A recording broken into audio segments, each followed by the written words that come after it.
Au cours de leur entretien, les chefs d'État serbes et congolais avaient levé l'option d'une coopération-échange d'expériences dans les domaines agroalimentaires. Pour rester pragmatique et réaliste, les deux parties ont dépêché ce samedi matin de délégations ministérielles dans la ville de Pechenki pour une visite exploratoire dans cette zone industrielle. L'industrie de viande Djordjevic est la principale agroalimentaire qui approvisionne l'Europe et une bonne partie de l'Asie. Les ministres de la Recherche scientifique, José Panda, et les chargés des missions du chef de l'État, Pacifique Kawacha, ont été édifiés par les prouesses serbes en matière de transformation des produits.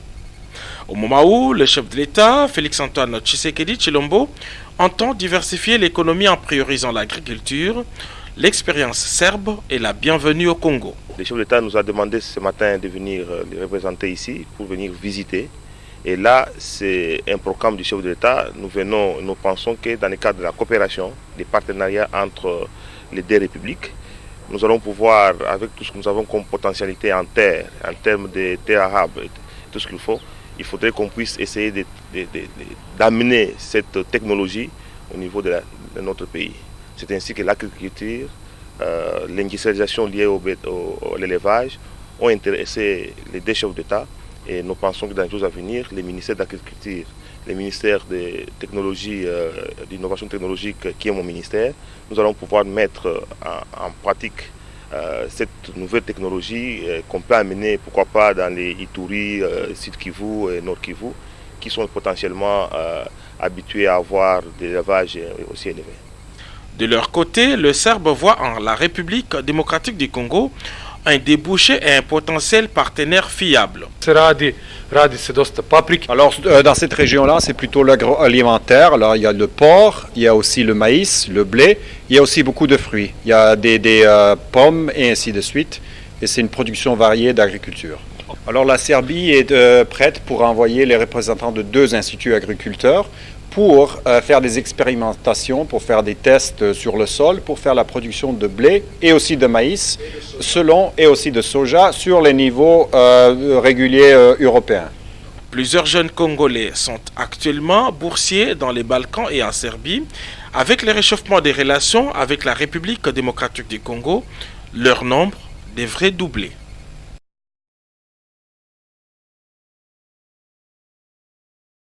Après le passage du président de la République, Félix-Antoine Tshisekedi Tshilombo, au site du lac de Mavale pour lancer les programmes présidentiels accélérés de lutte contre la pauvreté et les inégalités, les instructions ont été données pour la réhabilitation de la route de Kimwenza. Aujourd'hui, ces choses faites, l'entreprise Edi Construct a gagné le marché après l'appel d'offres lancé par l'Office des routes pour l'exécution des travaux financés par les trésors publics et les Fonds national d'entretien routier. Le tout se passe pour le mieux.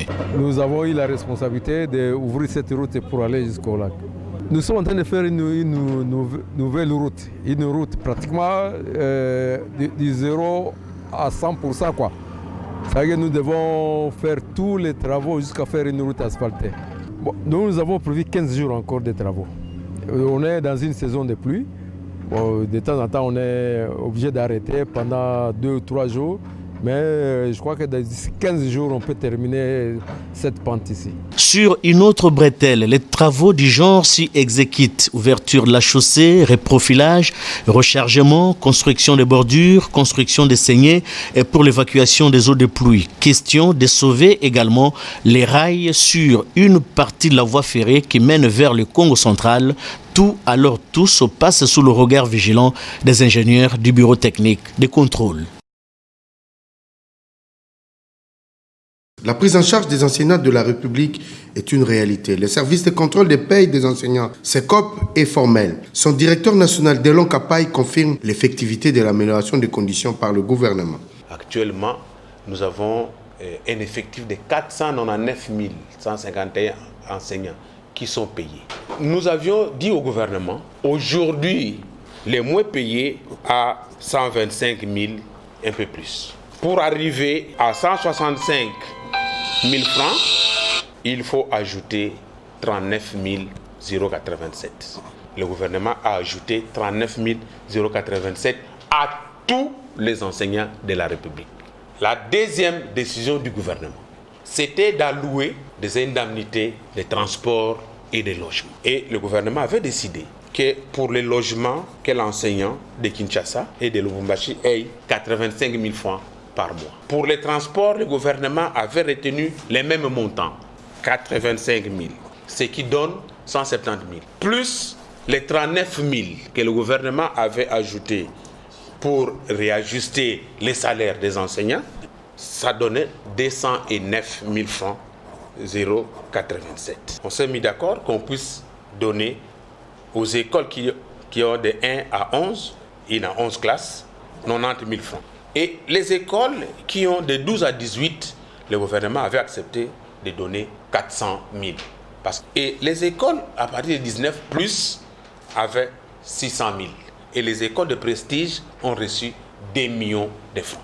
Les jours où quelqu'un m'apportera un listing me disant que cet enseignant-là est fictif, je démissionnerai. Ces services du ministère de l'EPSP travaillent sur base d'un document très fiable appelé VADMECUM, qui donne tous les détails de la prise en charge des enseignants de la République.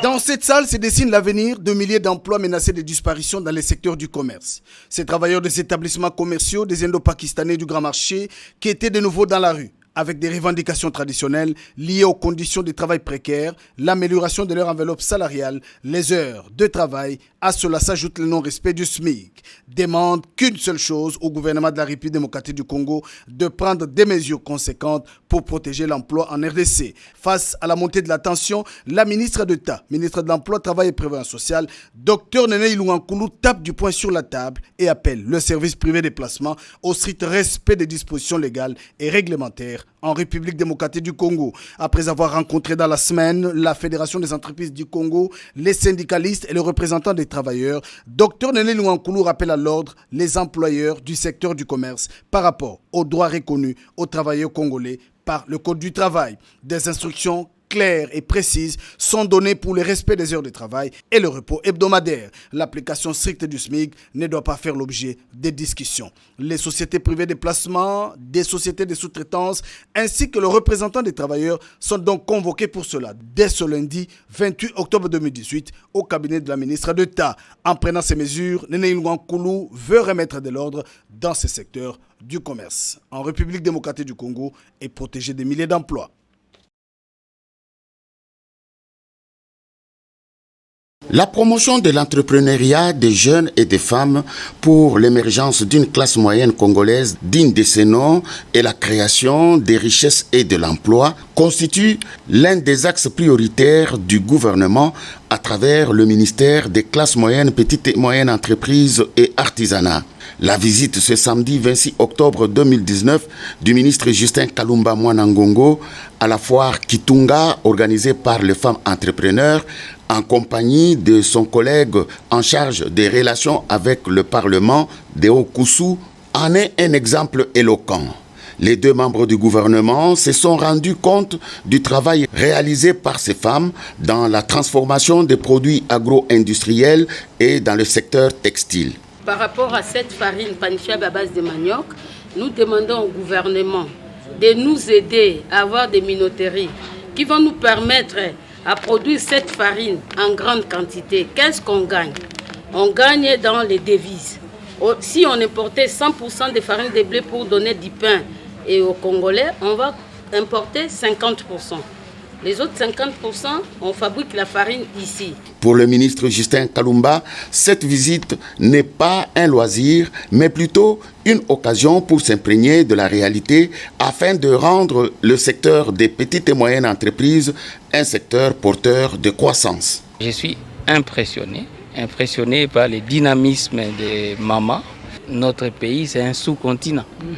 Si nous pouvons déjà encourager ces mamans en consommant ce qu'elles produisent, ça sera déjà un marché sous-continental.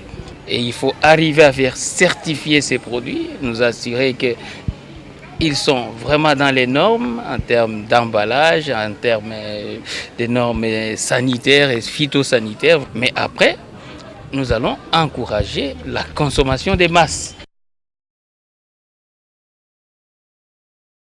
C'est parti, les 1000 jeunes professionnels de la 5e promotion, baptisés les Arcs-en-Ciel, répartis à travers les 26 provinces de la République, vont après l'étape de 2 mois de formation, passer cette fois-là 4 mois de stage professionnel avant leur intégration définitive au service de l'État. La ministre de la fonction publique qui donne les go de Kolwezi dans la province du Lualaba rassure que toutes les dispositions sont prises pour le bon déroulement de cette étape cruciale qui s'inscrit dans les volets rajeunissement de l'administration publique.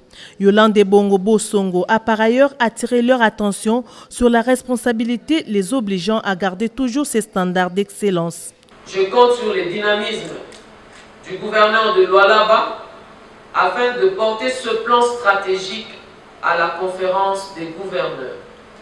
Je demande aux directeurs provinciaux des régies financières et de l'Institut national des statistiques, INES en sigle, ainsi qu'aux chefs des divisions provinciales des administrations concernées de prendre soin de désigner un maître de stage capable d'assurer un suivi régulier et rigoureux pour une intégration efficace et aisée de ces jeunes professionnels. Ragué-hardi par les propos encourageants du patron de l'administration publique qui fait de la mise en œuvre de la réforme de l'administration son cheval de bataille, ces jeunes ont promis de travailler avec compétence et citoyenneté afin de dépanner l'administration publique avec un nouveau souffle et les ressources humaines de qualité. Nous sommes heureux pour la matérialisation et l'accomplissement du projet rajeunissement Vague 4 entrepris dans notre pays il y a de cela plus ou moins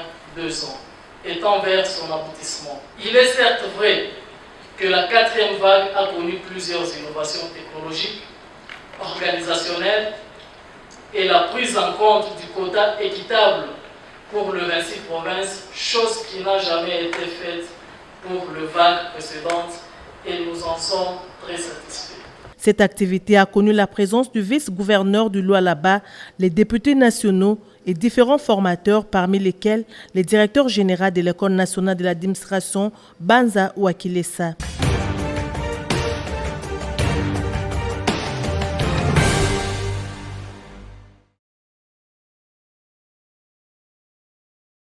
À l'invitation de son homologue de la Fédération de Russie, Vladimir Poutine, le président de la République Félix-Antoine Tshisekedi Tshilombo a séjourné au courant de la semaine en Russie.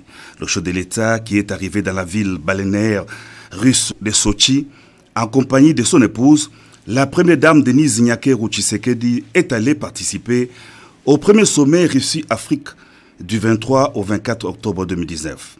Bien avant cette rencontre de haut niveau, le président de la République a eu un tête-à-tête avec son homologue russe, élargi aux délégations de 2 chefs d'État. Les échanges ont été axés sur les perspectives de coopération bilatérale entre Moscou et Kinshasa dans le domaine notamment des investissements, du commerce et des transports. Le président Poutine a salué la visite en Russie de son homologue de la RDC, Tshisekedi Tshilombo, visite qui, selon lui, marque le premier contact entre son pays et la RDC au plus haut niveau. La Russie considère la RDC comme l'un de ses partenaires les plus prometteurs en Afrique, a indiqué Vladimir Poutine, soulignant le potentiel commercial et d'investissement considérable de la RDC. Le chef de l'État russe n'a pas manqué d'exprimer ses condoléances à son homologue congolais suite à la perte des vies humaines lors de l'accident de circulation et du crash d'avion survenu en RDC. À Sochi, le président de la République, Félix-Antoine Tshisekedi Tshilombo, a participé aux côtés de ses pairs, chefs d'État africains, au sommet Russie-Afrique.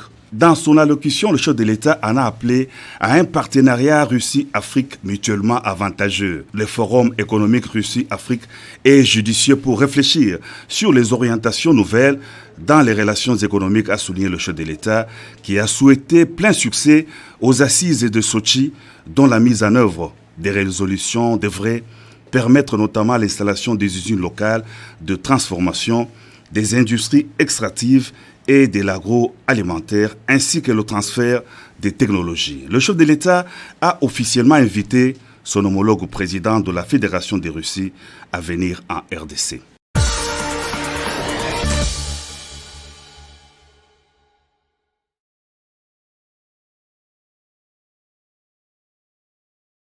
C'est le drame de Mbanza-Ngungu dans le Congo central qui a fait la une de l'actualité en début de semaine.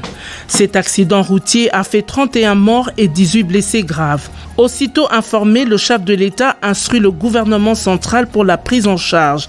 Les blessés sont transférés à Kinshasa pour des soins appropriés et en attendant l'inhumation des personnes décédées, les corps sont gardés à la morgue de l'hôpital du Cinquantenaire. Le gouvernement Ilunga Ilukamba a aussi décidé d'indemniser les victimes des destructions des maisons et champs occasionnées par des éléphants dans le Holomami. Mouvement des mécontentements et manifestations observés cette semaine dans le chef de travail œuvrant dans le secteur du commerce. Les Indo-Pakistanais ne respectent pas les accords signés avec l'intersyndicale. La marche contre la corruption et l'impunité en République démocratique du Congo, initiée par le comité laïque de coordination, s'est déroulée dans la sérénité. La police nationale congolaise se félicite de l'encadrement de cette activité et salue la discipline des manifestants. Démobilisation des FRPI, un accord va être signé par le gouvernement, les bailleurs de fonds et les représentants des groupes armés. C'est une des résolutions finales publiées à l'issue de la réunion du comité de pilotage présidé par le Premier ministre. Doing Business 2020, la République démocratique du Congo gagne une place et s'améliore sur 3 indicateurs. Plusieurs de ces réformes sont prises en compte à l'exemple de la réduction du taux de l'impôt sur les bénéfices et profits. La RDC s'engage à organiser le 9e jeu de la francophonie à Kinshasa. Elle a à cet effet signé le document d'acceptation de l'organisation de ces jeux. Enseignement primaire, secondaire et technique. La Banque mondiale octroie une enveloppe d'$1 million pour la gratuité de l'enseignement de base. Conférence de Santiago sur le changement climatique. Kinshasa lance les travaux préparatoires. Les attentes du ministre à cette conférence sont transmises aux experts et délégués de la RDC. Jeudi 24 octobre, journée des Nations Unies. Une occasion pour le secrétaire général de cette organisation de réaffirmer les idéaux énoncés dans la Charte des Nations Unies qui, jour pour jour, est entrée en vigueur il y a de cela 74 ans. Cette journée coïncide aussi avec la journée mondiale de lutte contre la poliomyélite, une occasion de saluer les travailleurs et ceux qui s'emploient à éradiquer cette maladie à travers le monde. Diarrhée liquide chez les nourrissons. Le programme élargi de vaccination promet l'introduction d'un nouveau vaccin qui sera administré par voie orale en 3 doses. Programme d'urgence de 100 premiers jours du chef de l'État volet électricité. 80% de fonds décaissés ont servi à des grandes réalisations dans la ville-province Kinshasa. La SNEL a présenté au vice-ministre des Ressources hydrauliques ses différentes réalisations, entre autres le nouveau poste de haute tension à Kimbantseke. Les jésuites de la province d'Afrique centrale annoncent la mort pieuse de son prêtre, le professeur émérite Père Léon de Saint-Moulin, jeudi 24 novembre. La congrégation et les pères recommandent le fervente prière pour le repos de son âme.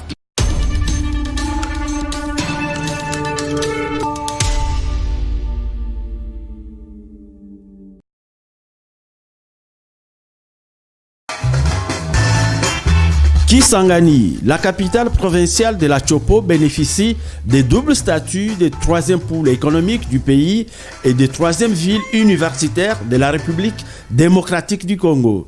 Si l'université continue de rayonner sur la ville, la province et au-delà, ce n'est pas le cas de l'économie et de la production qui ont connu depuis bien longtemps un ralentissement, mieux la récession. La diminution des ressources financières a eu un impact réel sur la dégradation des infrastructures urbaines de base. Néanmoins, la ville de Kisangani peut compter sur la coopération internationale. Le problème de la ville de Kisangani, premièrement, c'est en rapport avec la voirie urbaine qui est en train de s'améliorer au jour le jour. Il y a aussi le problème en rapport avec l'électricité. Vous savez que notre centrale de la SNEL ne produit que 10 MW, alors que en réalité, on a besoin de plus de 40. C'est pourquoi nous louons l'effort du gouvernement provincial qui cherche à créer, à implanter une centrale photovoltaïque pour que nous puissions être bien alimentés. Et à ce moment-là, toutes les communes seront alimentées, contrairement à ce qui se passe aujourd'hui, où on doit délester certaines communes en faveur des autres. Kisangani est compté parmi les 9 villes qui sont ciblées par le programme du développement urbain financé par la Banque mondiale. Et présentement où nous parlons, nous sommes en train de vivre la modernisation de la route qui va au niveau des plateaux. Les travaux avancent normalement et selon la promesse de la société chinoise qui est en train de travailler, d'ici fin janvier, nous aurons déjà une nouvelle route macadamisée. Ça fait déjà plus de 3 ans que nous sommes en train de négocier avec le PDI qui est soutenu par la Banque mondiale. Il y a d'abord le problème en rapport avec la voirie urbaine. Et après, il y a aussi d'autres infrastructures qui seront mises en place. Notamment, il y aura des nouvelles écoles, des nouveaux centres hospitaliers. L'abattoir public devra aussi être réhabilité, toujours par la Banque mondiale. La clinique vétérinaire de Kisangani aussi, ainsi le programme. Et nous sommes en train d'aller mollo afin que tous ces projets soient devenus réalité. Kisangani doit sa renommée de ville universitaire grâce au déploiement d'un puissant réseau d'écoles primaires et secondaires. La révolution des mentalités en cours avec comme point de mire la gratuité de l'enseignement de base a produit ses premiers miracles. Des millions d'enfants congolais ont retrouvé le chemin de l'école d'où ils étaient exclus autrefois. La gratuité vraiment est effective, ça a réussi. Si chez nous. Félicitons le chef de l'État dans cette initiative d'envoyer tous les enfants à l'école. Les enfants qui ont chômé beaucoup de temps se sont retrouvés maintenant sur les bancs de l'école. En tout cas, nous remercions beaucoup le chef de l'État de cette initiative. La population boyomaise est estimée à plus d'1 million d'habitants. Elle est répartie en 6 communes et un secteur annexe.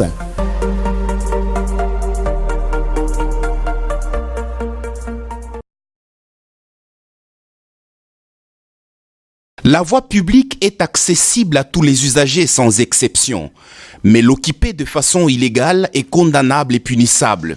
À Kinshasa, un phénomène inquiétant a vu le jour et se pérennise en portant atteinte à l'ordre public, à la salubrité. Dans toutes les communes de la capitale, le parking pirate est une véritable cause d'embouteillage et de l'insalubrité. Les usagers et conducteurs parquent et abandonnent leurs véhicules sur la voie publique sans respecter la réglementation, le code de la route. Non seulement que les avenues et les grands artères de la ville de Kinshasa deviennent de parking, également les sous-SIAT, les postes de la police, se trouvant sur les boulevards, devient également le parking. Vous savez, d'abord, quand on parque dans les avenues, ça crée aussi l'insécurité. La nuit, un voleur, les Koulouna peuvent se cacher en dessous des épaves ou des véhicules pour attaquer la population. Et puis, ça crée aussi l'insalubrité dans les avenues. Donc, les avenues, c'est pour la circulation et non pas le parking. Le problème est que moi, on a besoin des injustices. Parce que il y a même certaines autorités du pays qui sont à la base de ces phénomènes. Il faut sanctionner tout le monde, le petit peuple et certaines autorités. Par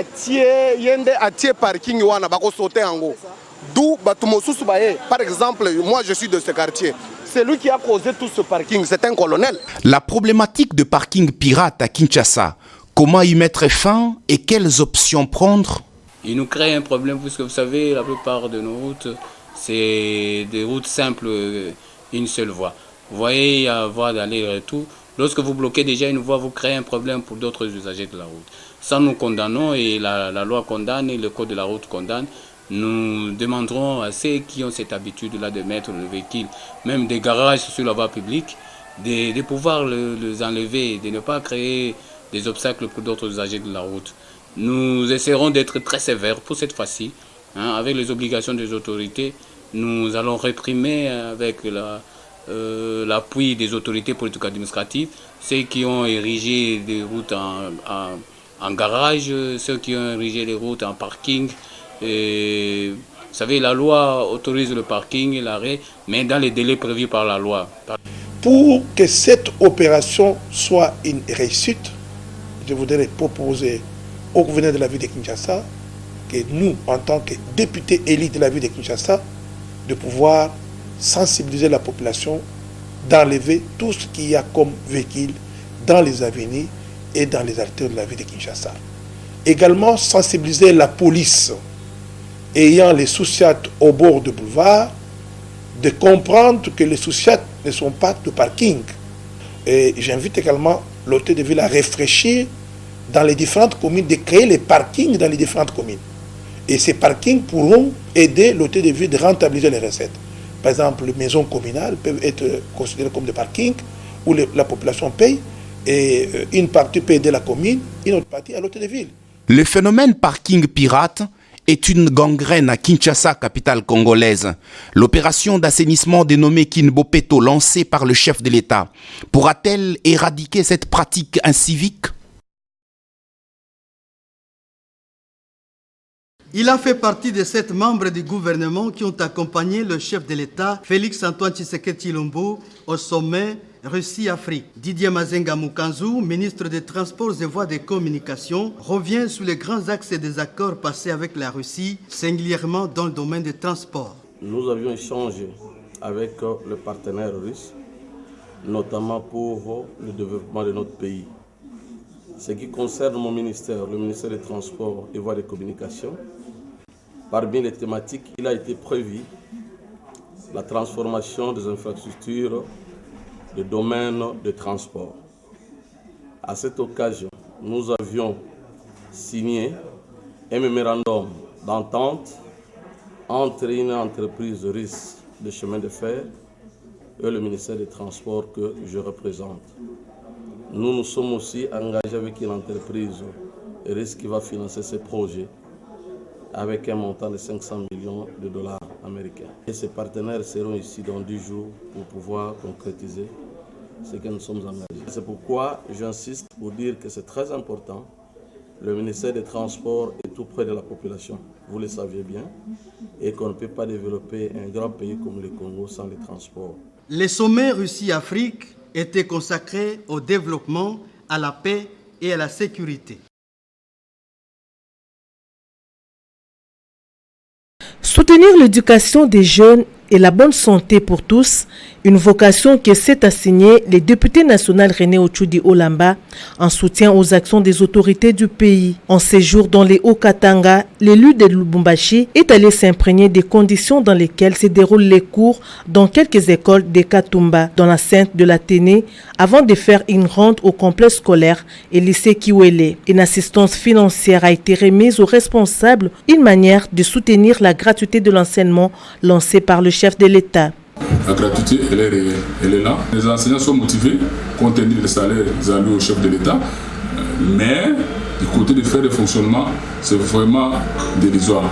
Parce que quand on prend une école à 90 000 francs congolais, on ne sait pas comment est-ce qu'il va s'en sortir. Et on a trouvé aussi les écoles où il n'y a même pas de bancs. René Otchoudi Olamba a également rendu visite aux malades de l'hôpital général des références de Katuba, où plusieurs malades en difficulté ont reçu une assistance. Nous avons payé la facture de mai 12 malades.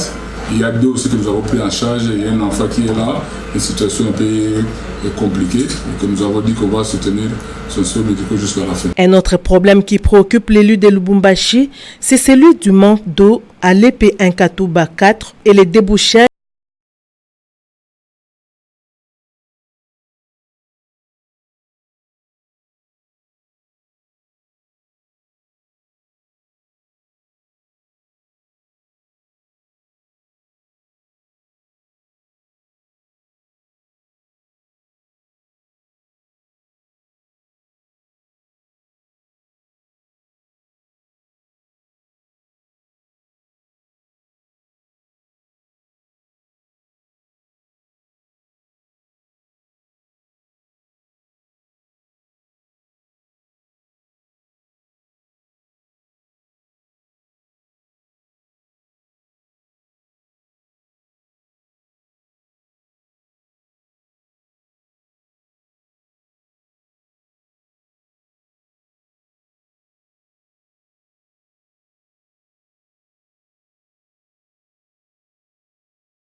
décerné le brevet de mérite aux participants à qui il a formulé quelques recommandations. Nous sommes réunis en ce lieu pour célébrer un événement particulièrement important dans notre lutte, celui d'honorer des camarades qui, sur les traces de nos héros et champions du lumumbisme, que sont Patrice Emery Lumumba et son ami et frère d'armes, le patriarche Antoine Gizenga, ont choisi avec un enthousiasme sans pareil de faire un pas de plus dans leur engagement militant, celui de se former idéologiquement. Cette session de formation s'inscrit dans la vision du patriarche Antoine Gizenga qui, de son vivant, insistait sur l'encadrement et la formation des jeunes, appelés à pérenniser la lutte pour le triomphe du socialisme démocratique en RDC.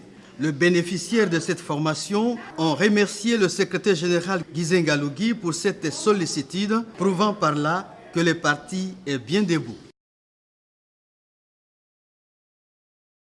Ils ont organisé une prière d'action de grâce à l'honneur de leurs frères promus au gouvernement. Les musulmans de Lubumbashi et de Kinshasa remercient Dieu pour l'élévation de Moussa Mondo, nommé vice-ministre aux hydrocarbures. À travers cette prière, les musulmans du Congo ont voulu recommander leur frère Moussa Mondo à Dieu et l'interpeller à donner le meilleur de lui-même dans tout ce qu'il entreprend comme action au sein du gouvernement. Au chef de l'État, Félix Antoine Tshisekedi Tshilombo, les musulmans de la République démocratique du Congo demandent à ouvrir l'espace du gouvernement à un grand nombre de musulmans parce que, selon ces islamistes, la communauté islamique est l'une des communautés importantes de la République démocratique du Congo.